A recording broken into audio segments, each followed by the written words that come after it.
हुमायूं भाई, मैं आपसे बात करना चाहूँगा। ये तफसीली इंट्रोडक्शन इसलिए दिया कि हम सिर्फ लगाई बुझाई तो करते हैं प्रोग्रामों में, लेकिन कोई कंटेंट की बात नहीं करते कि असल सूरत हाल है क्या। तो उसकी कोशिश है करना सी की। आपने ये दोनों रिपोर्ट्स मेरी ज़ुबानी सुनी होंगी। कानून साज़ों का काम तो ऐसी कानून साजी करना था जिससे आवाम की बेहतरी होती या आवाम की ज़िंदगी बेहतर होती, लेकिन उसकी बजाय वो अपनी ज़िंदगी अपनी मरात में इजाफा करें। हालांकि मेरा नहीं ख्याल कि कोई भी, बहुत कम परसेंटेज होगी अरकान असेंबली की जो इस तनख्वाह पर रिलाय करती होगी। अल्लाह ने बहुत दिया होगा। क्या आप इत्तफाक करते हैं हुमायूं मोहम्मद साहब? बिस्मिल्लाहिर्रहमानिर्रहीम। या का नाबुदो व या का नस्ताइन। देखिए, मेरे लिहाज से अगर आप मुझसे पूछें, जो जितने पार्लियामेंटेरियन हैं उनमें से मेरे ख्याल में शायद 1% या 2% ऐसे होंगे जो कि एक्चुअली वर्कर लेवल के लोग हैं और उनको शायद सपोर्ट की ज़रूरत हो। लेकिन मेरा सवाल ये आता है उन सब से भी कि जब आप MNA नहीं बने थे, MPA नहीं बने थे, सेनेटर नहीं बने थे, तो आप कैसे रहते थे? बिल्कुल बिल्कुल बिल्कुल। जैसे आप उस वक्त रहते थे और आप उस वक्त अपने ऊपर खर्चे करते थे, अपने हलकों पे जाते थे, आप करते थे, तो आज भी आप कर सकते हैं। अगर आपको पार्टी सपोर्ट करती थी तो आज भी कर सकती है। अगर आपको आपका कोई दोस्त सपोर्ट करता था तो आज भी कर सकता है। Why at the expense of the government और या ये जो टैक्स पेयर्स हैं। एक चीज़ है, ये भी मान लेते हैं कि हमारे इस्लाम में भी है कि जब हज़रत अबू बकर रज़ियल्लाहु ताला अन्हो जब खलीफा बने थे तो वो अपनी दुकान में जाके बैठने लगे तो उनको मना कर दिया गया था और उनको कहा था कि इसके बदले हम आपको वजीफ़ा देंगे। तो उन्होंने कहा कि वजीफ़ा कितना होगा? उन्होंने कहा जो गुजारा हो जाए। उन्होंने कहा कि मुझे जो सबसे कम वजीफ़ा है, जिस शख्स की सबसे कम इनकम है, मुझे उतना दे दो ताकि मुझे एहसास हो कि वो कितना कर ले। तो चलो हम ये ज़रूर कर सकते हैं कि आपको जो मिनिमम वेजेस है उतने ज़रूर देते कि आपको भी एहसास हो कि कितना होना चाहिए। ये उसका एक इस्लामिक पहलू आ गया या हमारी बिलीफ के लिहाज से पहलू आ गया। लेकिन सर, ये सब चीज़ों का प्रॉब्लम, अभी आपने बताया कि 89 ट्रिलियन हो गया कर्जा। सर 89 नहीं हुआ, 99 ट्रिलियन हुआ। ठीक। जब पाकिस्तान तहरीक इंसाफ गई थी तो उस वक्त 44 ट्रिलियन था, आज 99 ट्रिलियन कर्जा हो गया है। ये ऑलमोस्ट 87% पर आ चुका है।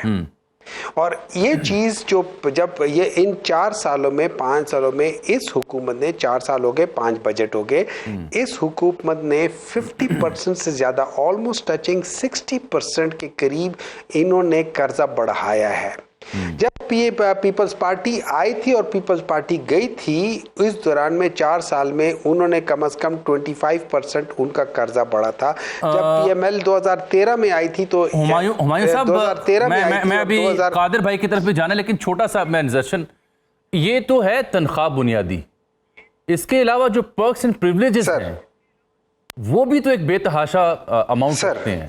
सर ऐसा है कि तनख्वाहें इतनी हैं, पर्क एंड प्रिविलेजेस में मेरे ख्याल में जो जितने भी पार्लियामेंटेरियंस हैं उनको ट्रैवल अलाउंस मिलता है और अगर कोई मीटिंग होती है तो उस दौरान में उनको वो मिल जाता है। ये सारा मिल मिला के अगर आप देखें तो कोई 7-8 लाख रुपए का, या किसी का कम किसी का ज़्यादा हो जाता है, लेकिन 5 या 6 लाख रुपए ये मिनिमम रहता है, मिनिमम जरूर रहता है। हाँ, मिनिस्टर्स को सुनने में मिनिस्टर्स को शायद ज़्यादा हो जाते हैं और पर प्रिविलेजेस वो हो जाते हैं। लेकिन सर देखिए, अब मैं आपको जो असल इशू है, और प्रॉब्ली मैं चाहूँगा कि मंदो खेल साहब के, मैं जा रहा हूं उनकी तरफ, लॉयर हैं, मैं आपको जी, मैं आपको प्लीज मुझे 1 मिनट दे दे। मैं जो इशू उठाना चाह रहा हूँ वो ये कह रहे हैं कि जी एक तो उन्होंने शिकवा भी किया कि कारोबार का लॉस कैसे होता है, और फिर कह रहे हैं आप जैसे और हमारे जैसे लोग तो रिलाई नहीं करते इस मामले के ऊपर। लेकिन मेरा बुनियादी सवाल अभी भी वहीं का वहीं है।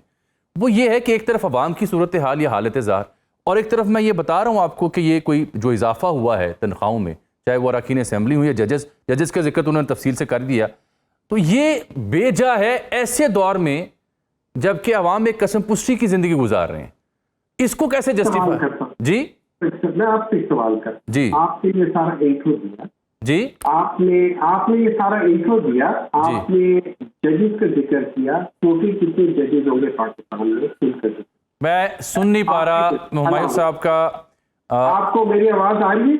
जी आ रही है, बिल्कुल आ रही है, डिस्टॉर्शन के साथ है जी। नहीं, वो अभी मुझे तो आपकी आवाज बिल्कुल क्लियर आ रही है जी। बिस्मिल्लाह, आप बात जारी रखें। अच्छा, तो आपने जिक्र किया जजेस का, आपने जिक्र किया पार्लियामेंटेरियंस का, आपने बाकी लोगों का जिक्र नहीं किया जो कि बहुत बड़ी तादाद है। उनके पर्सनल प्रिविलेजेस हमें ख्याल में आपके अंदर हिम्मत नहीं थी कि आप उसका जिक्र कर सके।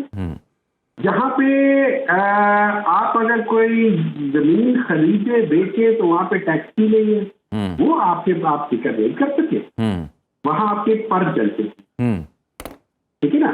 तो देखिए, जब आपने किसी चीज को जिक्र करना है, आवाम के ऊपर से करना है, आवाम के ऊपर सबसे बड़ा बोझ जो है ना, वो आवाम के ऊपर ब्यूरोक्रेसी का है। हर किस्म की ब्यूरोक्रेसी को मिला लेना उसका है बहुत बड़ा बोझ, ठीक है। क्या उनकी तनख्वाह, मैं बिल्कुल आपको तवज्जो से सुन रहा हूं, मैं जवाब भी इसका दूंगा जी, बिल्कुल, ठीक है ना। क्या उनकी नहीं पड़ी?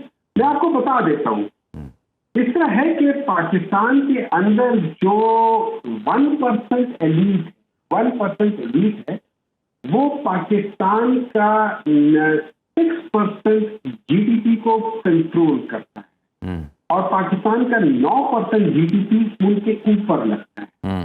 जो पाकिस्तान का 1.1% जो कहते हैं ना ये लैंडलॉर्ड्स है, वो पाकिस्तान के 24% एरेबल लैंड को कंट्रोल करते हैं, और वो पाकिस्तान के अंदर 0 टैक्स देते हैं, इस 0 टैक्स।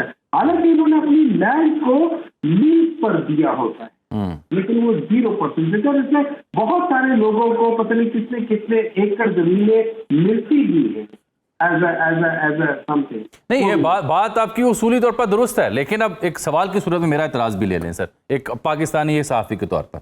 यू आर राइट कि अदर वॉक्स ऑफ लाइफ के ऊपर भी बात होनी चाहिए। अगर उसका दस्तयाब डेटा कहीं आपके पास हो, क्योंकि आप अरकान असेंबली मौजूद हैं, दीजिए, मैं नशर करता हूँ। दूसरी बात यह कि आपका जिक्र इसलिए होगा साहब कि आप रहनुमाई के लिए रहनुमा बनते हैं, असेंबली में, सेनेट में जाते हैं, अवाम मुंतखब आपको करते हैं अपनी तकदीर के लिए। तो सबसे अहम जो इस सूरत हाल का जिम्मेदार होगा, सबसे अहम जो तबका होगा, वो आप होंगे। फिर इंसाफ की बारी आती है तो वो अदलिया होगी, और इन दोनों से ही अवाम की उम्मीदें वाबस्ता होती हैं। जो आपके मैनिफेस्टो हैं, जो आप नारे लगाते हैं, अवाम को सस्ती बिल्कुल होती है, वो आपके मातहत है। बिल्कुल, जहां मंदो खेल साहब ये बात कर रहे हैं, मैं बात करता हूं। हुमायूं मोहम्मद साहब जो बात ठीक होगी, मैं बात पूरी कर लूं। हुमायूं मोहम्मद साहब जो बात कर रहे हैं, मोहम्मद साहब वो कह रहे हैं टैक्सेशन का मसला, प्रॉपर्टीज का मसला। अब टैक्स नेट में के इजाफा क्यों नहीं होता? Who is responsible? क्या वो मैं रिस्पॉन्सिबल हूं, अवाम रिस्पॉन्सिबल हैं? FBR अपने अहदाफ पूरे कैसे करता है? वो पेट्रोलियम लेवी में कितने पैसे रखे जाते हैं? इस पे बात क्यों नहीं होती? यानी टैक्स नेट को किसने बढ़ाना है? क्यों छूट मिली हुई है? और जहां भी ज़मीनों की, प्रॉपर्टीज़ की आप बात करते हैं हुमायूं भाई, तो वहां पे किसके ताने बाने जाके जुड़ते हैं? सिर्फ सियासी नहीं, गैर सियासी लोग, वो वही 1% है जिसका आप जिक्र कर रहे हैं। तो ये सारा कुछ फिर आपकी जानिब आता है। इसलिए सर ये UNDP की आप रिपोर्ट पढ़ लें सर, आप UNDP की रिपोर्ट पढ़ लें, उसमें उन्होंने खुल के बताया हुआ है कहाँ कहाँ क्या होता है। और नंबर 2 मैं आपको एक बात बताता हूँ। देखिए, जो मैं एक चीज़ बताना चाहता हूँ, सॉरी कादिर साहब, मुझे ये कर ले, आप इस पर कमेंट भी करना। अभी हम लोगों ने जजेस की जो तकरीर हुई है, आपको पता है इसके अंदर ये पॉलिटिकल नॉमिनेशंस हो रही है। आपको पता है कि कहा जा रहा है कि जजेस के ऊपर जो है उनके अंदर क्रिमिनल रिकॉर्ड है। एक जज है, उसने कोई 10 करोड़ रुपए देकर अपना सेटलमेंट किया था।